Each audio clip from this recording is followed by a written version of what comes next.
Deputy vice chairman మామూలు గారు, మాజీ సర్పంచ్ సత్యారెడ్డి గారు, అదేవిధంగా సేతిరెడ్డి గారు, పెద్దలందరూ కూడా హృదయపూర్వక ధన్యవాదాలు.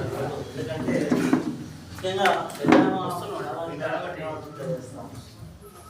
ఎందుకంటే మామ ఎప్పుడూ కూడా కల్మర్షన్ లేకుండా ఫేస్ టు ఫేస్ మాట్లాడడం, అదే అలవాటు అమ్మాయిలో కూడా రావడం.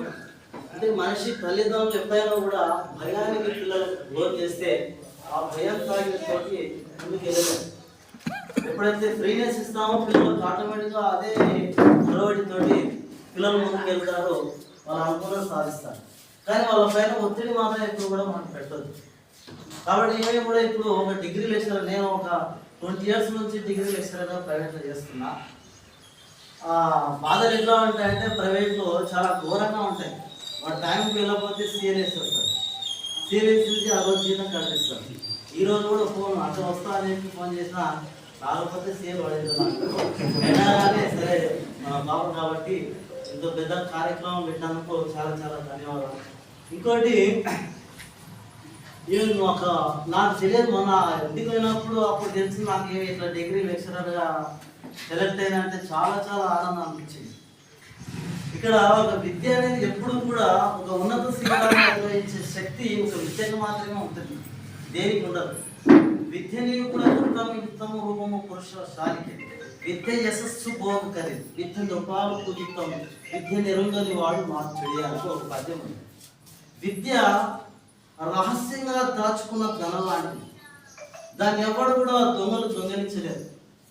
దాన్ని ఒక మన మైండ్లో ఉన్నటువంటి జ్ఞానము ఎవడు కూడా తీసుకొని వెళ్ళలేడు.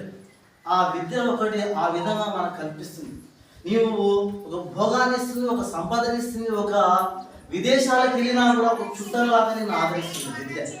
అంత గొప్పనైనటువంటిది విద్య. కాబట్టి అలాంటి విద్యను ఎవరైతే కరెక్ట్గా ఒడిసి పడతారో ఉన్నతమైనటువంటి శిఖరాలను అధిగమించవచ్చు. కాబట్టి అంత ఈరోజు డబ్బు ఉంటుంది, రేపు పోతుంది. కానీ నువ్వు ఒక బిచ్చగాడిగా ఉన్నప్పటికీ నీలో ఉన్న మేధస్సు ఉంటే నువ్వు ఎక్కడైనా హైదరాబాద్కి వెళ్ళావు కూడా కంపెనీలో సెలెక్ట్ చేసుకుంటాడు. అట్లాంటి పవర్ ఒక విద్యగా మాత్రమే ఉంటుంది. కాబట్టి మీరందరూ కూడా మన పిల్లలకు కూడా అలాంటి స్థితిని కల్పించి ధైర్యాన్ని, ఒకసారి కూడా చెప్పాడు శంకర్ సారు, పిల్లలకు ఫ్రీనెస్ అనేది ఇవ్వాలి. భయపడుతూ చదివిస్తే ఆ పిల్లల్లో ఆ భయంతో ముందుకెళ్ళలేరు.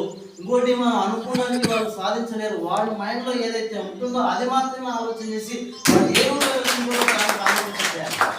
వాడు స్పోర్ట్స్లో పోతుంటాడు, లేదంటే ఎడ్యుకేషన్ పరంగా మంచి చదువుకోవాలని ఆలోచన చేస్తాడు. అట్లా ఆలోచించాలి. కొందరు పిల్లలు చూస్తుంటే చిన్నప్పుడు అంతా చల్లగా అవ్వారుగా తిరుగుతాడు, కానీ వాడే ఉన్నతమైనటువంటి వ్యక్తి అవుతాడు చూస్తుంది. అట్లాంటి పరిస్థితులు ఉంటాయి.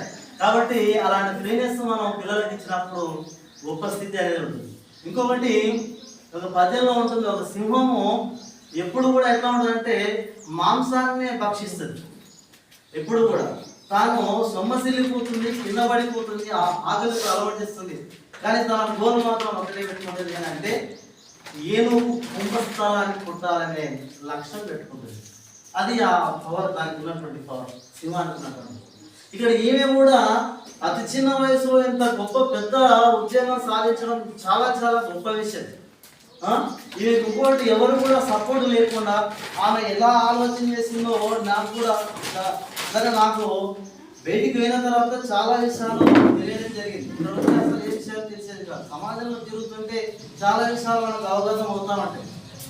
కానీ ఎప్పుడైతే ఈ విధంగా ఈమె అలా ఆలోచన చేసి మన మామ ఏ విధంగా అయితే అంటే మామ కూడా కొన్ని విషయాలు ఇక్కడ అన్యత భావించకుండా మామని అడుగుతాను. మామ అయితే కొన్ని హయ్యర్ ఎడ్యుకేషన్ విషయాలు మామకు తెలియకపోయినప్పటికీ కూడా ఆమెనే ఆలోచన చేసుకుంటూ ఆ విధంగా చదివి గొప్ప ఉద్యోగం సాధించడం చాలా ప్రశంసనీయమైనటువంటి విషయం. అందరం కూడా